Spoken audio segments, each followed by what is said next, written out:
कोई भी आपके पास डेड मोबाइल फोन आएगा, सबसे पहला स्टेप क्या लेना है?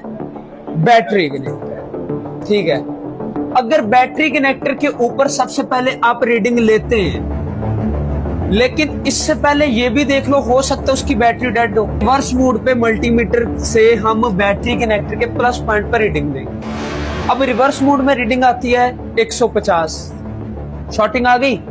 सिंपल सी बात है भाई, रिवर्स मोड में शॉर्टिंग पता चले तो जाहिर सी बात है, या तो वीबैट की उसकी लाइन शॉर्ट हुई होगी, या तो चार्जिंग आईसी शॉर्ट हुई होगी, या तो फिर वीपीएस की लाइन शॉर्ट हुई होगी। अब इस शॉर्टिंग को निकालने के लिए क्या किया जाएगा? शॉर्टिंग का पता तो चल गया, शॉर्टिंग का पता तो चल गया, लेकिन निकालना है। अब हमें थोड़ी पता कौन सा कंपोनेंट शॉर्ट, अब हमें थोड़ी पता है आईसी शॉर्ट है, हमें थोड़ी पता डायोड शॉर्ट है। हमेशा जो प्रोटेक्शन वाले कंपोनेंट होते हैं ना, कौन से कंपोनेंट प्रोटेक्शन काम करते हैं, यानी प्रोटेक्शन कर रहे हैं, वो ओवर वोल्टेज को ग्राउंड कर रहे हैं, फिल्ट्रेशन करने का काम कर रहे हैं, वो कंपोनेंट ज्यादातर शॉर्ट होते हैं। हमेशा प्लस और माइनस की लाइन में लगने वाला ही कंपोनेंट शॉर्ट होता है। तो अगर आप ऐसा, मैं आपको एक ट्रिक दे दूं कि आप ब्रोजा लगा के थोड़ी सी सप्लाई दो ना, आपको कोई कंपोनेंट उतारना पड़े।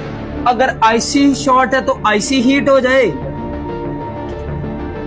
और अगर कैपेसिटर शॉर्ट है तो फिर कैपेसिटर हीट हो जाए। अब निकालने का तरीका सुनिए। अब वीबैट की लाइन पे, चार्जिंग आईसी पे और चार्जिंग आईसी के आसपास लगा दो ब्रोजा, जिसको रोजन भी कहते हैं। काविये से ऐसे ऐसे करके आपने लगा देना है। अब क्या करना है? अब सप्लाई देनी है। जो कंपोनेंट शॉर्ट हो जाता है वो वहां से ब्रोजे को मेल्ट कर देगा, और जैसे ही मेल्ट करेगा हमें पता चल जाए ये हीट हो।